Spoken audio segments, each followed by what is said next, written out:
I broke up with my boyfriend because one of my suitors challenged him to a fight for me and he refused. I can't be with a man who won't defend what's his. I went with the other guy, but now I miss him.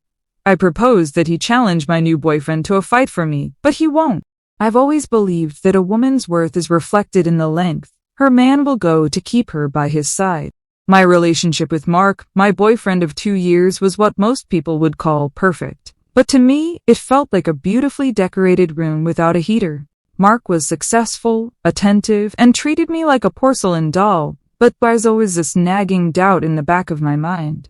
I needed to know that if the world came crashing down, he wouldn't just hold the door open for me. He would fight the world to make sure I was safe. A woman needs that primal reassurance, that spark of ancient protector energy that says, "This is mine, and you'll have to go through me to get it."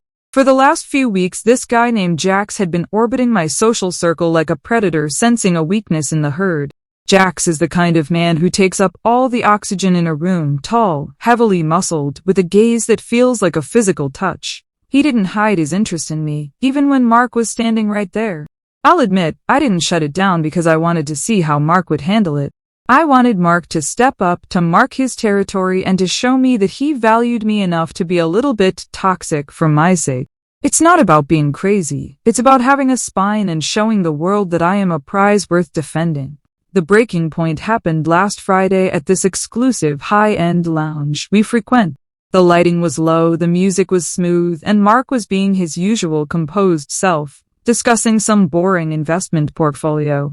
Suddenly, Jax appeared out of the shadows and pulled up a chair right at our table without being asked. He didn't even look at me. He stared Mark dead in the eye with a smirk that was pure provocation. Jax told him quite loudly that a man like Mark didn't deserve a woman like me, and that he was essentially just a placeholder until a real man came along. The entire table went silent, and I felt this rush of adrenaline. This was it, the ultimate test of Mark's devotion. Jax leaned in and challenged Mark to step outside so they could settle once and for all who I should leave with that night. It was like a scene straight out of a movie, raw and primal. I looked at Mark, expecting him to flip the table or at least stand up and reclaim his honor. My heart was pounding, waiting for my knight in shining armor to finally emerge from behind the spreadsheets and the polite smiles. But Mark, he didn't even flinch. He just took a slow, methodical sip of his scotch, let out a dry laugh, and looked at Jax as if he were a toddler throwing a tantrum. He told Jax that he was being embarrassing and that this wasn't a schoolyard. I was absolutely mortified. The lack of fire in his eyes felt like a slap in the face. Where was his instinct to protect? Where was his pride? If a man won't fight to keep his woman when he's being publicly disrespected, then he clearly doesn't value her as anything more than a decorative accessory. I couldn't just sit there and be managed by a man who treated a challenge to our relationship like a minor scheduling conflict. I stood up, my face burning with shame for him, and told Mark right then and there that he was a coward. I told him that I couldn't be with someone who didn't have the guts to defend what was his. Jax just grinned, stood up, and offered me his arm. I took it and walked out of that lounge with my head held high, leaving Mark sitting there with his maturity and his half-empty drink. The rest of that night with Jax was intense, a complete 180 from the controlled environment I was used to with Mark. Jax is a beast in every sense of the word, aggressive, loud, and constantly moving. He drove like a maniac and looked at me like I was his latest trophy. For a few hours it felt like I had finally found the alpha energy I had been craving. It felt powerful to be the woman who could command that kind of raw masculine aggression. I felt like I had finally passed a test of my own, proving I deserved a warrior. However, as the sun started to come up and the initial rush of adrenaline began to fade, a cold reality started to set in. Jax isn't just beastly when he's defending me, he's just like that all the time. He's incredibly loud, he's rude to people who can't fight back, and he has this way of looking at me that feels less like love and more like he just won a bet. I started to realize that while I wanted the protection, the package it came in was a lot more chaotic than I had anticipated. I spent the weekend trying to convince myself that I had made the right choice, but the silence from Mark's side was deafening. He didn't call, he didn't beg for me to come back, and he didn't even send a single angry text. It's like he just erased me the moment I walked out. It's so typical of him to be so logical that he ignores the emotional weight of what happened. He should be fighting for me right now. Instead, he's probably just rewriting his budget to account for one less person at dinner. Now I'm stuck with Jax, who is currently yelling at someone on the phone in the other room for no reason. I miss the peace I had with Mark, but I can't go back to a man who won't fight. It's Mark's fault. I'm in this position. If he had just stood up for me at the lounge, none of this would have happened. He's the one who forced me to choose Jax by failing the most basic test of manhood. He's the one being cruel by letting me stay in this situation just to prove a point about his maturity. Main story comments. Anonymous user 1 says you don't want a boyfriend. You want a gladiator from 50 BC. Mark didn't fail a test. He passed the "Am I dating a sane adult" test by realizing you aren't worth a criminal record or a broken nose. Ops reply, it's called biological protection. If he won't protect my honor in a bar, how can I trust him to protect our future family? Mark failed at being a man, period. Anonymous user 2 says Jax sounds like the kind of guy who will eventually turn that beast energy on you. Red flags are literally screaming here. Ops reply, that's just beta talk. At least Jax has the alpha spark I need. He's passionate, unlike Mark, who is basically a human calculator. Update 1. It's been 2 weeks since my last update, and my life has turned into a constant state of high alert anxiety. Living with Jax is like living with a ticking time bomb that goes off if the wind blows the wrong way. It turns out that alpha energy doesn't have an off switch when we're alone or in public. He doesn't just protect me from suitors. He picks fights with absolutely everyone for the most trivial reasons. Last week he nearly took the valet's head off because he thought the guy looked at my legs for too long. And yesterday he got into a screaming match with a waiter because our water took 3 minutes to arrive. Even my family isn't safe from his protection. My brother came over to drop off some mail, and Jax spent the entire time staring him down and making passive-aggressive comments about how soft my family is. It was humiliating.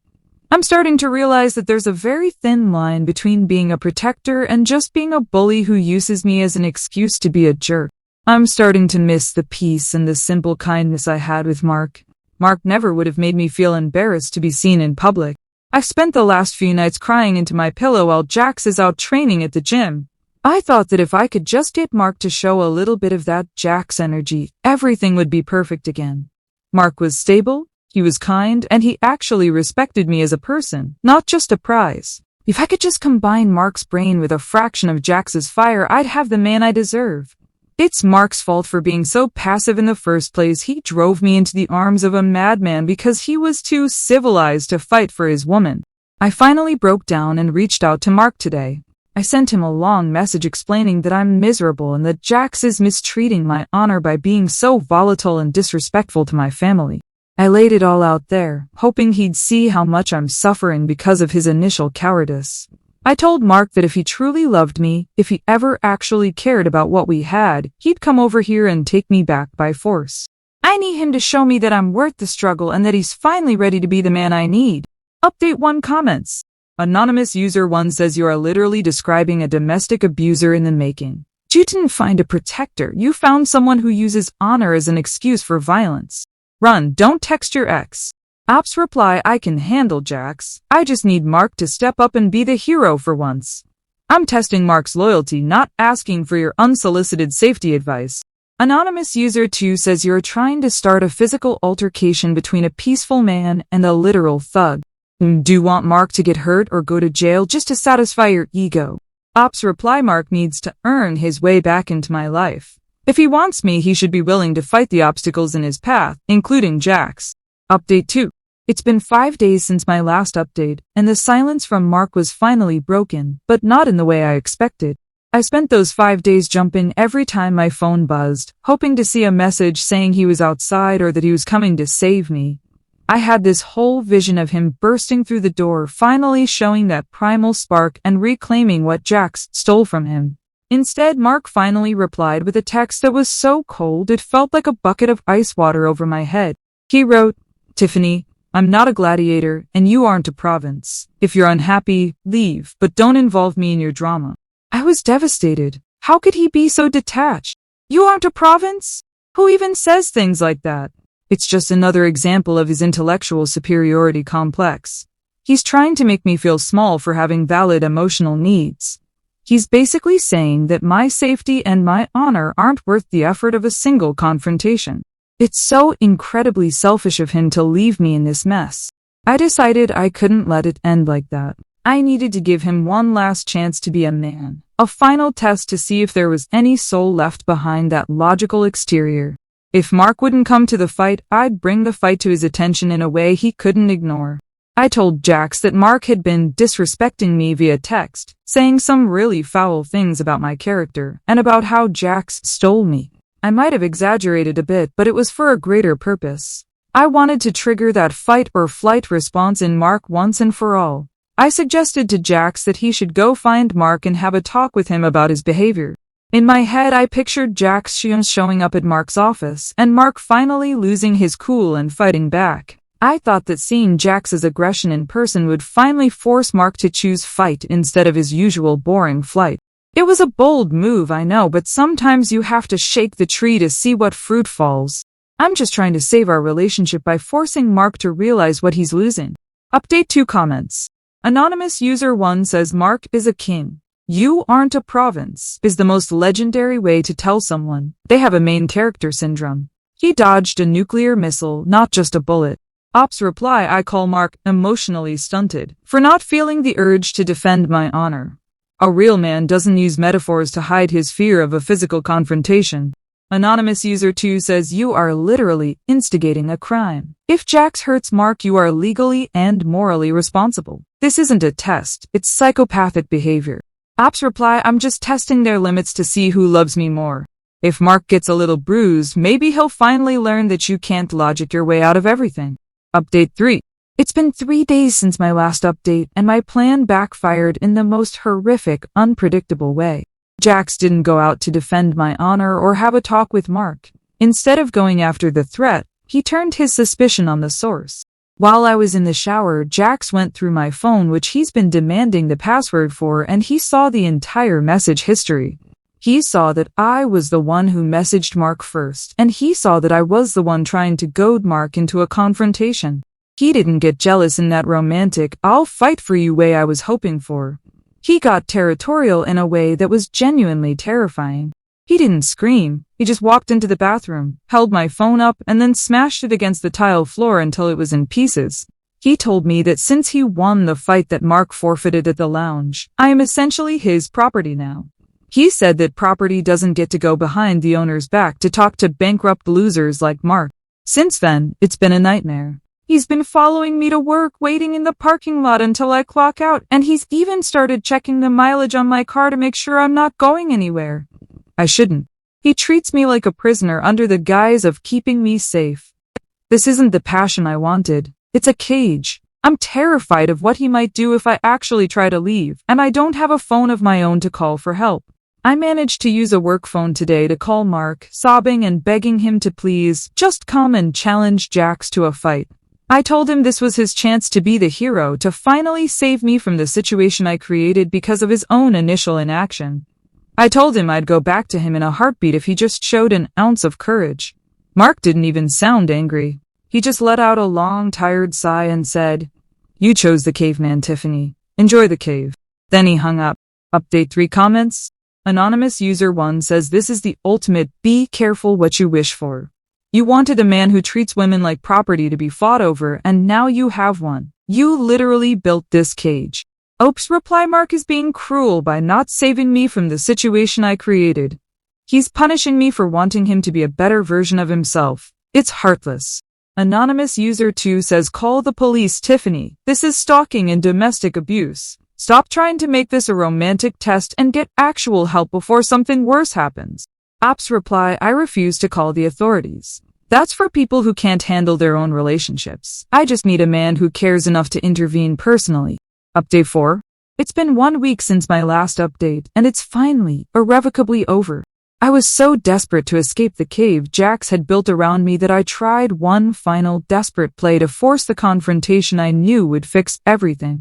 I knew Jax worked out at the same gym every Tuesday afternoon, and I knew Mark occasionally went there too, though he'd stopped since we broke up. I used a burner phone to message Mark, pretending to be a mutual friend, telling him I was in trouble at that specific gym and needed him to meet me there. I hoped a chance meeting in a public place would spark the fire. I thought if Mark saw Jax hovering over me, his natural instincts would finally override his stubborn logic. Mark actually showed up, but my heart shattered the moment he walked through the doors. He wasn't alone. He was with a new woman. Someone who looked sensible, the kind of woman who probably likes spreadsheets and boring dinners. When Jax saw him, he immediately started puffing his chest out, walking toward Mark with that aggressive, beast stride he uses to intimidate people. But Mark didn't even look at him. He didn't pause, he didn't square his shoulders, and he didn't acknowledge Jax's existence in any way. He just walked right past him like he was invisible, focused entirely on the woman he was with. It was the ultimate insult, not a punch but a total lack of relevance. Jax stood there, fists clenched, looking like a complete idiot who was shadowboxing a ghost. He realized in that moment that he wasn't a winner in a fight. He was just a footnote in a story Mark had already finished reading. Jax felt humiliated, not by Mark but by me for making him look like a fool who is obsessed with a guy who doesn't even remember our names. He turned on me right there in the middle of the gym, screaming at the top of his lungs that I'm damaged goods and a drama magnet. He dumped me in front of everyone, yelling that he was done being a pawn in my pathetic little games. He told me to get my things out of his place by tonight and that he never wanted to see my face again. Now I'm sitting in my car with a few trash bags of clothes, blocked by Mark on everything. I'm homeless because Jax kicked me out.